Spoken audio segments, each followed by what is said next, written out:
This expectation of m, है ना। तो ये कैसे निकलेगा? e की पावर क्या n है? अच्छा n, e की पावर n है ना। तो दूसरा पार्ट जो दिया है बेटा, देखो क्वेश्चन बड़ा मजेदार है ये आपका डिस्क्रीट यूनिफॉर्म है, ये आपका dot dot dot capital N, इसको बस केवल आप कैपिटल N लिख दोगे, उसी से समझ लिया जाता है ना। ये 1 से कितने सैंपल दिए हैं? n, ठीक है ना। तो इसका पीडीएफ बेटा लिखा जाता है, पीडीएफ नहीं होता, पीएमएफ होता है ना बेटा इसका, 1/n, where x is equal to 1 2 dot dot dot capital N, ठीक है ना, कैपिटल N, ये इसका पीएमएफ होता है, और अदरवाइज, ठीक है। आपसे बोला है, एक आपको दे दिया गया है कैपिटल ई पावर n, इसी का क्या निकालना है बेटा? इसी का निकालना है uniformly minimum variance unbiased estimator of e power n, है ना, ये आपको दिया है, ठीक है ना। ये इसी का uniformly minimum variance unbiased estimator निकालना है। तो सबसे पहले बेटा एक बात बताइए, यूनिफॉर्मली मिनिमम वेरिएंस निकालने से पहले हम लोग क्या निकालेंगे? सबसे पहले सफिशिएंट स्टैटिस्टिक, है ना।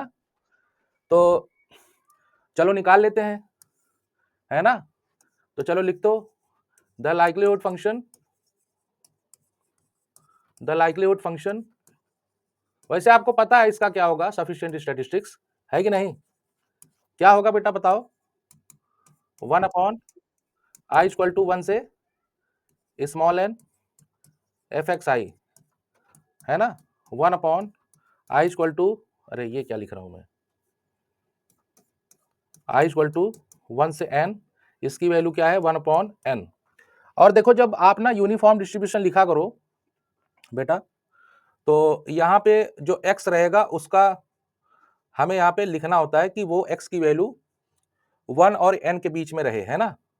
तो जैसे अगर मैं इसको बेटा इंडिकेटर फंक्शन में लिख दूं xi n, ठीक है, तो इसमें कोई दिक्कत है बताओ बच्चों?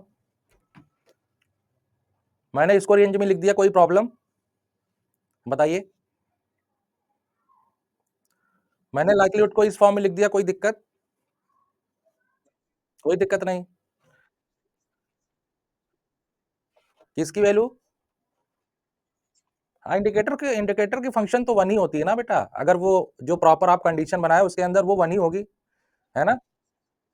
इसके उधर जाएगा तो 0 हो जाएगा, है ना।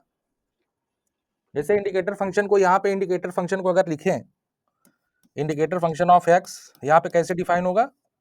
1 होगा इफ x लाई करे बिटवीन 1 से, और ये 0 होगा अदरवाइज, है कि नहीं बताओ? यही होगा। तो इसकी वैल्यू बेटा क्या हो जाएगी? देख लो सब लोग, ये हो जाएगा 1/n, है ना। देखो 1/n, है ना। अब देखो यहाँ पे अभी हम लिखेंगे बाद में, पहले समझ लो इसका क्या मतलब है। अब हमारा क्या होता है, सफिशिएंट स्टैटिस्टिक, यहाँ पे सफिशिएंट स्टैटिस्टिक लाइक्लीहुड फंक्शन है ना। तो लाइक्लीहुड फंक्शन का हम लोग क्या करते हैं बताओ? हम लोग लाइक्लीहुड फंक्शन को क्या करते हैं?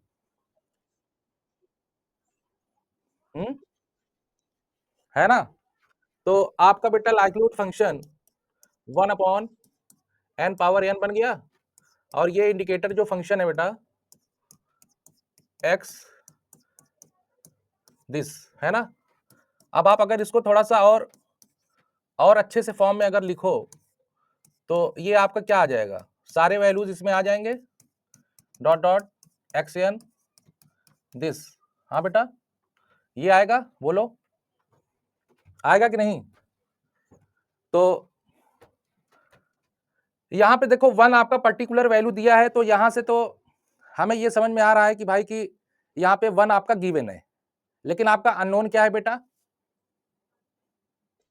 Capital N। अब उसकी वैल्यू क्या होगी यही नहीं पता है ना। बताओ उसकी वैल्यू क्या होगी ये नहीं पता है, अब ये हम लोग डिसाइड करेंगे, क्लियर हो? तो देखो कैसे डिसाइड करेंगे। यहां पे क्या दिया है, n greater then x1 x2 dot dot dot dot xn दिया है बेटा। देखो इस कंडीशन से यही निकलेगा कि नहीं, बताओ, देख लो, समझ रहे हो ना। अरे बेटा वन वन तो दिया है, उस पे कंडीशन लगा के करोगे क्या, जो दिया है वो मक्खन खाओ, यहां कुछ नहीं दिया है, यहां से निकालो मक्खन, है ना। तो अच्छा एक बात बताओ, एन आपका ग्रेटर देन होना चाहिए सबसे, है ना। तो हम ऐसा ना करें, कोई ऐसी वैल्यू ले लें इनमें से कोई ऐसी वैल्यू ले लें, वो अगर उससे ग्रेटर हो जाए तो अपने आप सबसे ग्रेटर हो जाए, है ना। तो ऐसी क्या वैल्यू ले लें बेटा, इसका मैक्सिमम ऑर्डर स्टैटिस्टिक्स ले लें, है ना। बताओ, इनका मैक्सिमम ऑर्डर स्टैटिस्टिक्स ले लें और हम कह दें एन इससे ग्रेटर है, तो अपने आप ये सबसे बड़ा हो जाएगा कि नहीं, बताओ, बोलो बेटा। तो अब लाइक्लीहुड तुम्हारा चेंज हो गया किसमें, 1 upon n power n identity function n greater then this, और यहां पे आप 1 लिख दो, ठीक है। अब देखो ये आपका बन गया, किसके फॉर्म में बना ये, G T N H X बना बेटा, वेयर जी टी जो फंक्शन है ये क्या बता रहा है, identity function n greater than X N upon n power n and H X क्या है बेटा, वैल्यू 1। अब बताओ सफिशिएंट स्टैटिस्टिक ऑफ एन क्या आ गया, बोलो बेटा, मैक्सिमम ऑर्डर स्टैटिस्टिक्स आ गया। Now we get